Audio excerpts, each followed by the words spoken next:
Hello everyone. आज हम value additional course financial literacy का पीवाईक्यू और एग्जामिनेशन पैटर्न डिस्कस करने वाले हैं। पहले इसका ब्रीफ में सिलेबस देख लेते हैं हम लोग, उसके बाद पीवाईक्यू पर चलेंगे। तो बेसिकली इसमें यूनिट 1 में जो पहला लेसन है, इसमें आप फाइनेंशियल लिटरेसी और फाइनेंशियल प्लानिंग के बारे में पढ़ोगे। फाइनेंशियल लिटरेसी का मतलब क्या है कि एक इंडिविजुअल फाइनेंशियली लिटरेट है कि उसे पैसा कैसे कमाना है, कहाँ इन्वेस्ट करना है, कितना खर्चा करना है, वो सब चीज़ें होती हैं। उसको डिटेल में थोड़ा आप पढ़ने वाले हो और फाइनेंशियल प्लानिंग के बारे में आप इसमें पढ़ने वाले हो। फिर आपका यूनिट 2 के अंदर है बैंकिंग प्रोडक्ट्स एंड सर्विसेज। इसमें बैंकिंग प्रोडक्ट्स के बारे में आप पढ़ोगे। टाइप्स ऑफ बैंक्स हैं, टाइप्स ऑफ बैंक डिपॉजिट हैं, लोन्स वगैरह हैं, डॉक्यूमेंटेशन है, ये सब चीज़ें आप पढ़ोगे। इसी यूनिट के अंदर है आपका digitization of finance transaction, Ponzi scheme and online fraud. जो ऑनलाइन ट्रांजेक्शन होती हैं उसके बारे में पढ़ोगे। उसमें जो फ्रॉड वगैरह होते हैं, ऑनलाइन फ्रॉड स्कीम वगैरह होती हैं, उसको कैसे हैंडल करें, कंप्लेन वगैरह, ये सब चीज़ें आप पढ़ोगे। फिर यूनिट 3 है investment opportunity and financial product.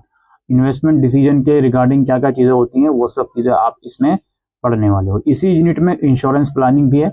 Insurance के बारे में आप डिटेल में पढ़ोगे और इंश्योरेंस के अलग अलग प्रोडक्ट्स जो होते हैं वो सब चीज़ें आप इसमें पढ़ने वाले हो।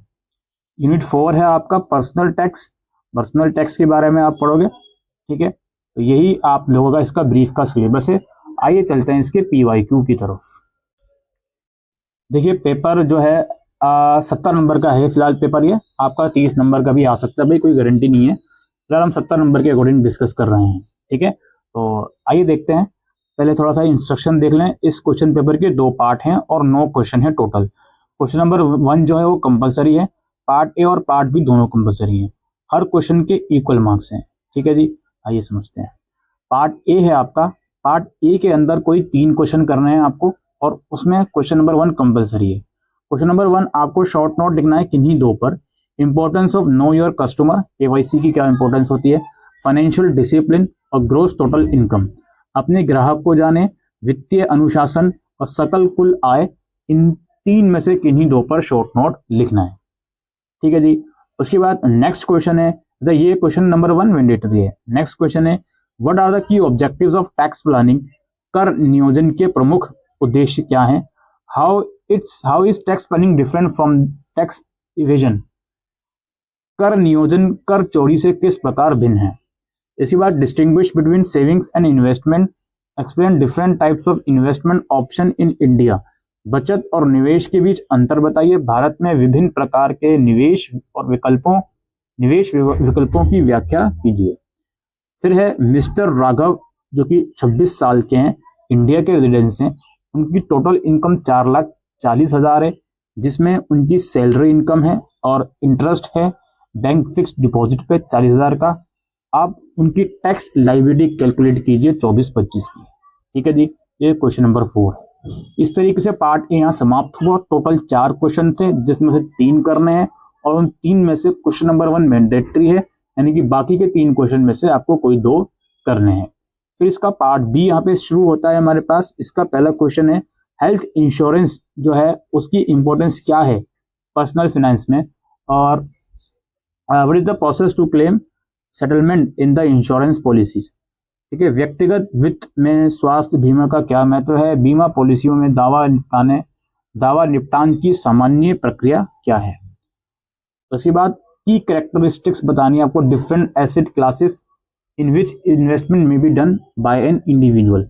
विभिन्न परिसंपत्ति वर्गों की प्रमुख विशेषताओं का वर्णन कीजिए जिनमें किसी व्यक्ति द्वारा निवेश किया जा सकता है।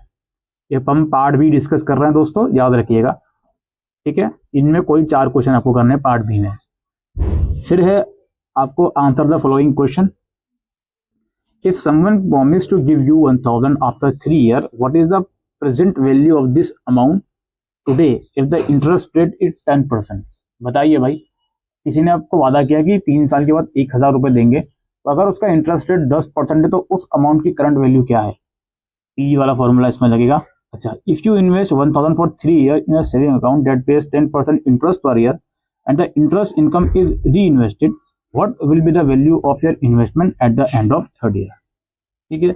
ये क्वेश्चन नंबर 3 के 2 पार्ट हैं। अगर आप क्वेश्चन नंबर 3 करते हो तो दोनों पार्ट आपको करने पड़ेंगे। फिर है compute portfolio risk and return with equal amount invested in security A and security B. The risk return characteristics are as mentioned below. आपको पोर्टफोलियो रिस्क और रिटर्न निकालना है इसके हिसाब से। आपको शॉर्ट नोट लिखना है अगले क्वेश्चन में नेट एसिड वैल्यू और सेस वर्सेस सरचार्ज में। ये 5 क्वेश्चन पार्ट बी में थे जिनमें से आपको कोई 4 करने हैं। ये था फाइनेंशियल लिटरेसी का दोस्तों पीवाईक्यू और एग्जामिनेशन पैटर्न। Thank you.